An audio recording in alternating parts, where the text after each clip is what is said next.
हरियाणा विधानसभा चुनाव 2024 का काउंटडाउन शुरू हो चुका है।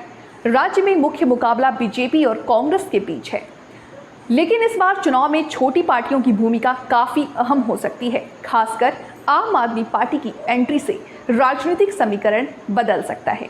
इसके अलावा दुष्यंत चौटाला की जननायक जनता पार्टी, अभय सिंह चौटाला की इंडियन नेशनल लोकदल, गोपाल कांडा की हरियाणा लोकहित पार्टी का प्रदर्शन बीजेपी और कांग्रेस के लिए चुनौती बन सकता है। 90 विधानसभा सीटों वाले हरियाणा में पिछले 2 दशकों से बीजेपी और कांग्रेस ही प्रमुख पार्टियां रही हैं। पहले 2005 के 2014 तक भूपेंद्र सिंह हुड्डा के नेतृत्व में कांग्रेस का शासन रहा। फिर 2014 से भारतीय जनता पार्टी सत्ता पर काबिज हुई। 2004 से 9 लोकसभा चुनाव में कांग्रेस आगे रही, 14 से 19 में बीजेपी आगे रही। अब हाल ही में खत्म हुए 2024 लोकसभा चुनाव में बीजेपी और कांग्रेस दोनों ने 5-5 बराबर सीटें जीती। हरियाणा में बीजेपी की कोशिश है कि जीत की हैट्रिक लगाई जाए। हालांकि ये राह आसान नहीं। 2014 में बीजेपी ने पूर्ण बहुमत से राज्य में सरकार बनाई। 19 में बीजेपी बहुमत से थोड़ा पीछे रह गई। अब चुनाव से पहले जेजेपी बीजेपी का गठबंधन टूट गया। जेजेपी अलग अकेले चुनाव लड़ रही है। वहीं 2024 लोकसभा चुनाव में भी बीजेपी की सीटें 10 से घटकर 5 रह गई। लोकसभा चुनाव नतीजों के बाद हरियाणा में बीजेपी ने अपनी पूरी रणनीति बदल ली। ये वर्ग को साधने के लिए बीजेपी ने फुल प्रूफ प्लान तैयार किया। हाल ही में बीजेपी ने अपना मुख्यमंत्री चेहरा बदला। मनोहर लाल खट्टर की जगह ओबीसी चेहरा नायब सिंह सैनी को मुख्यमंत्री बनाया। प्रदेश प्रभारी सतीश पूनिया जाट समाज से आते हैं। सोशल इंजीनियरिंग पर पार्टी का खास फोकस कर रही है। हरियाणा में कांग्रेस के प्रमुख नेता हैं 2 बार मुख्यमंत्री रह चुके भूपेंद्र सिंह हुड्डा, कुमारी सैलजा और रणदीप सिंह सुरजेवाला। ये नेता व्यक्तिगत रूप से बड़ी संख्या में मतदाताओं को प्रभावित कर सकते हैं, मगर हरियाणा कांग्रेस में सब कुछ ठीक नहीं चल रहा। हरियाणा कांग्रेस को लेकर कहा जा रहा है कि पार्टी के भीतर 2 गुट हो गए हैं। एक गुट भूपेंद्र सिंह हुड्डा और दीपेंद्र हुड्डा का है, दूसरा सैलजा और सुरजेवाला का। हाल ही में एक गुटबाजी कांग्रेस अध्यक्ष मल्लिकार्जुन खड़गे और राहुल गांधी की ओर से बुलाई गई मीटिंग में देखने को मिला। कुमारी सैलजा ने प्रदेश अध्यक्ष उदय भान पर सीधे पक्षपात का आरोप लगाया। उन्होंने बैठक में सिर्फ एक पक्ष के लोगों को बुलाने और तरजीह देने का आरोप लगाया।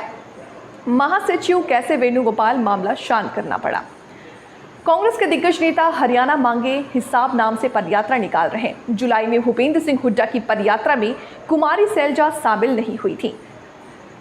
उनकी इस पदयात्रा के पोस्टर में पहले प्रदेशाध्यक्ष उदय भान और फिर मुख्यमंत्री के फोटो नहीं था। बाद में जब विवाद बढ़ा तो उदय भान और हुड्डा दोनों ही फोटो लगा दी गई। ये विवाद ऐसे समय हो रहा है जब राज्य में विधानसभा चुनाव होने वाला है। इस गुटबाजी का फायदा दूसरे दल उठा सकते हैं। आम आदमी पार्टी ने 2024 का लोकसभा चुनाव इंडिया ब्लॉक पार्टनर कांग्रेस के साथ मिलकर लड़ा था।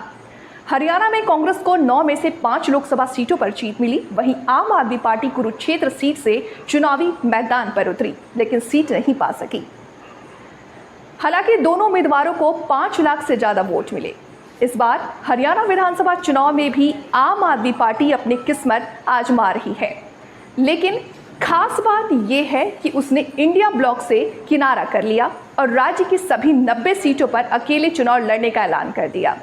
आपको लगता है कि हरियाणा में उसकी पार्टी मजबूत हो रही है और बीजेपी सरकार के खिलाफ एंटी इनकम बेसी है।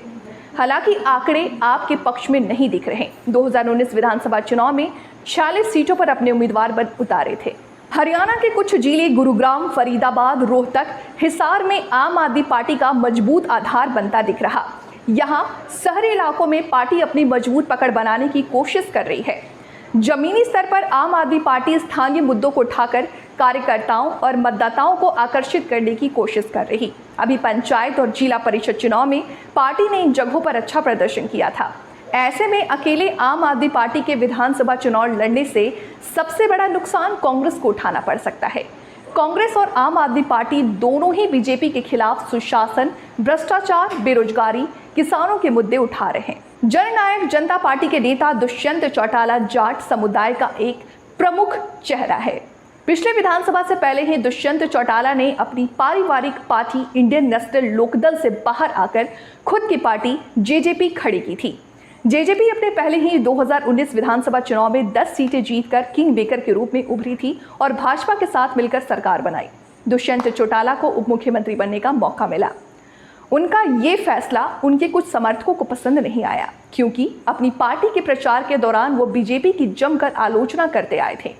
आखिरकार मार्च 2024 में करीब 4.5 साल बाद बीजेपी ने जेजेपी के साथ गठबंधन तोड़ लिया। राज्य के ग्रामीण इलाकों में पार्टी अपना अच्छा प्रभाव रखती है और देवीलाल की विरासत पर दावा करती है। हालांकि इस बार विधानसभा चुनाव में जेजेपी किसके साथ गठबंधन करेगी यह भी साफ नहीं है। हरियाणा में बीजेपी और कांग्रेस के अलावा आईएनएलडी का एक ऐसा राजनीतिक दल है जो अपने दम पर किसी भी समय चुनाव लड़ने की ताकत रखता है। पूर्व मुख्यमंत्री ओम प्रकाश चौटाला के नेतृत्व में आईएनएलडी का ग्रामीण क्षेत्रों में मजबूत वोट आधार है। हाल ही में मायावती की बीएसपी के साथ गठबंधन का ऐलान किया। गठबंधन खुद को बीजेपी और कांग्रेस के विकल्प के रूप में पेश कर रहा। इंडियन नेशनल लोकदल राज्य की 53 और बीएसपी 37 सीटों पर चुनाव लड़ रही। बीएसपी को हरियाणा के कुछ क्षेत्रों के दलित मतदाताओं और इनेलो का कुछ क्षेत्र की जाट बिरादरी के साथ है। कांग्रेस की रणनीति भी इन दोनों वोट बैंक को साथ जोड़ने की है। हरियाणा में वोट बैंक की सबसे बड़ी ताकत जाट समुदाय है। 80-90 में से करीब 40 सीटों पर जाट समुदाय ही चुनाव परिणाम को प्रभावित करते हैं। रोहतक, हिसार, सोनीपत, कैथल, जिंद, फतेहाबाद, झज्जर, भिवानी और सिरसा में जाटों का दबदबा है। इन जिलों में शहरी क्षेत्रों में कुछ सीटों पर पंजाबी और बनिया मतदाता जीत हार का फैसला करते हैं। दक्षिण हरियाणा में अहीर यादव के साथ गुर्जर वोटरों की संख्या ज्यादा है। पूर्वी हरियाणा में दलित पंजाब से लगते अंबाला, करनाल पंजाबी वोटर उम्मीदवारों का भाग्य तय करते हैं। कांग्रेस पार्टी खास तौर से जाट समुदाय के भरोसे ही चुनाव जीतने की कोशिश में है। साथ ही कांग्रेस दलित वोटों को भी लुभाने का जोर से कोशिश करती नजर आ रही। बीजेपी का मुख्य रूप से फोकस अन्य पिछड़ा वर्ग और बनिया पर है। आम आदमी पार्टी का जोर बीजेपी और कांग्रेस दोनों के वोट में सेंध लगाने पर। जेजेपी आईएनएलडी गठबंधन का दलित और जाट दोनों पर फोकस है। जेजेपी भी जाट और दलित वोट बैंक के सहारे है। छोटी पार्टियां विशेष समुदाय का क्षेत्रों में अपना प्रभाव रखती हैं। इससे बड़ी पार्टियों के परंपरागत वोट बैंक में सेंध लग सकती है। छोटी पार्टियां स्थानीय मुद्दों को उठा सकती है। किसानों के मुद्दे, बेरोजगारी, शिक्षा आदि पर ध्यान केंद्रित कर सकती है। छोटी पार्टियां भी इस वर्ग को आकर्षित कर सकती हैं। ऐसे में छोटी पार्टियों का प्रदर्शन कई सीटों पर निर्णायक हो सकता है। हालांकि ये कहना जल्दबाजी होगा कि छोटी पार्टियां पूरी तरह से गेम चेंजर बनेगी, लेकिन वे चुनाव के परिणामों को निश्चित रूप से प्रभावित कर सकती हैं। हरियाणा की राजनीति में नए समीकरण बन सकते हैं, जिससे राज्य का राजनीतिक परिदृश्य बदल सकता है।